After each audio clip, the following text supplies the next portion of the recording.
بسم الله الرحمن الرحیم. السلام علیکم ورحمت الله وبرکاته.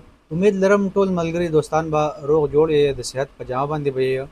ملګرو، د نننۍ ویډیو کې سره یو داسې بهترین نسخه شیر کومه، خاص کر د هغې مشرانو دپاره چې کوم عمر سیوا دی او د هغوی عمر 50 سال دی یا 60 سال دی، د هغې نه باو دی، عمر یې سیوا شوی دی، کو هغه مشران سړي دي کو مشران یې زنانه دي، خصوصا د هغوی دپاره چې هغوی ته هر وخت کو د شپې وي کو د ورځې وي په وجود کې د دردونو تکلیف وي، په ملا کې درد کېدل وي، کو په پښو کې وي، کو په کونډو کې وي، مختلف قسم ځګونو کې چې کوم دی جسم د هغوی دردونه وي، د هغوی دپاره زه نن یو بهترین نسخه شیر کومه.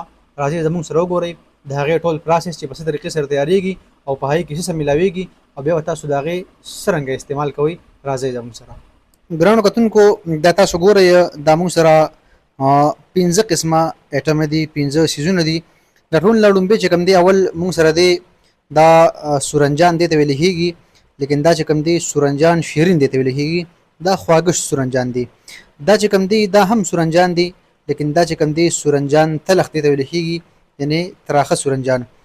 په درېم نمبر موږ سره دی په نیکه د ملګري شاه سون، یعنی دې ته ادرک هم ویل کېږي، موږ پښتانه ورته ادرک وایو. دا ادرک دی لیکن دا په وچ شوي صورت کې دي، دا وچ شوي دي، موږ ورته سون وایو.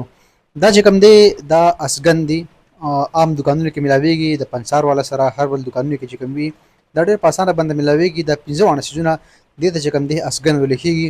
دا ډېر بهترین بوټی دی، دا په فشار کې هم کار کوي، د چا قد ورکوټي وي قد چت وي په هغې کې هم کار کوي، ډېر بهترین بوټی دی. نو دا اسګن دی او دا چې کوم دی دې ته ویل کېږي سنګاړه. دا سنګاړه ده. اوس دا څومره مقدار کې موږ اخیستې ده، دا سنګاړه چې کوم دی دا 60 ګرام ده، اسګن 60 ګرام دی، سون یعنی ادرک دا هم 60 ګرام دی، او سورنجان دا 30 ګرام دی، او دا سورنجان دا هم 30 ګرام دی، یعنی دواړه چې یو ځای کې دا 60 ګرام دی. دا تیارو د دې نه بهترین نسخه تیارو.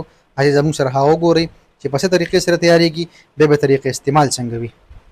ښه جی، نو دا تاسو وګورئ دا مونږه دا 15 وانه سیزونه چې کوم دي اسګن د سورنجان دواړه قسمونه ورسره سنګاړه او سون چې کوم دي دا مونږه په ګرینډر کې واچول. دا بوس ګرینډ کوو، بیا چې کله سپوپ تیار شي د دې نه پوډر تیار شي، بیا تاسو ته مخکې طریقه ښایو چې دا به مخکې په څه طریقې سره تیارو. دا ګرینډ کوو، هغې نه پس چې کوم دی بیا راځئ ګورو.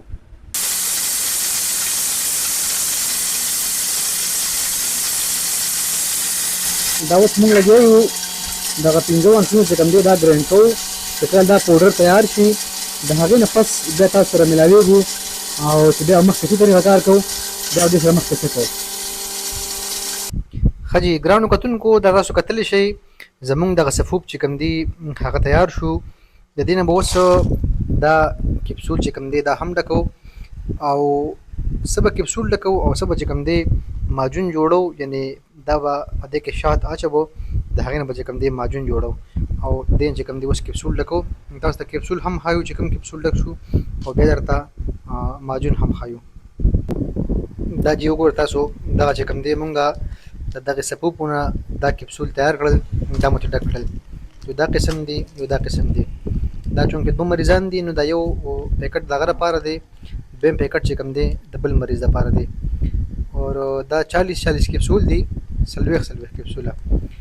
نو دا 2 کپسول چې کوم دی سحر کې په نهره باندې د دې استعمالول دي، سحر کې په نهره باندې 2 کپسول خوړل دي. ټیک شو جی. اوس کپسول هو تیار شو، هغه دی د خیره سره. اوس چې کوم دی دې تیارو ماجون، نو په دې کې به شات مکس کوو، دا چې کوم دی بیا ملاوهو. نو دا به اوس ماجون تیارو دی نه، دا به هم انشاءالله العزیز دوه غواګان دي هغوی له ورکو. الله دې وکړي چې د دې سره د هغوی شفا نصیب شي، الله دې هغوی له شفا ورکړي. او دا ډېر بهترین نسخه ده، بالکل مجربه، چې ما د خپلې دواخانې په مختلفو مریضانو باندې تجربه کړې ده. بالکل مطمئن رزلټ دی، هر قسمه دردونه چې کوم دی هغه ختموي. نو دا مکس کوو، د هغې نه پس چې کوم دی بیا تاسو ته دا ښیم، چونکې زه یوازې یم نو زه به مجبوراً کیمره بندوم، چې کله تیار شي بیا سره شریک کوم. نو ګرانو کتونکو دا تاسو وګورئ له خیره سره زمونږه ماجون چې کوم دی هغه تیار شو. دا کم از کم د یو پاو شات راخکل، یو ورکوټې ډبې چې شاتو کم یو پاو والا هغه چې کوم دی راخکل او خود بهترین قسم ماجون چې کوم دی دا تیار شو. دا به اوس له خیره سره په ډبو کې اچو، ډبو کې به بندو. دا به انشاءالله بیا مریضانو ته ورکو.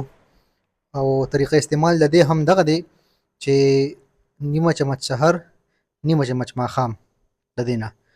نو کو د پیو سره وي ډېره خبره ده، کو پی نه وي نو بیا د اوبو سره هم استعمالولی شي.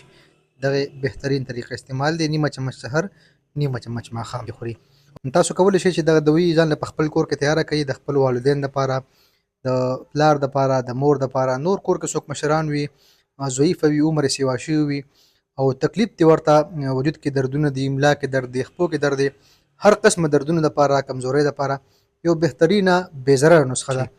دغه زمونږ د نن ورځې نسخه وه چې بهترین نسخه ده، تاسو استعمال کړئ او فایده ترې واخلئ. د داسې نورو ښو نسخو لپاره زمونږ سره اوسیږئ.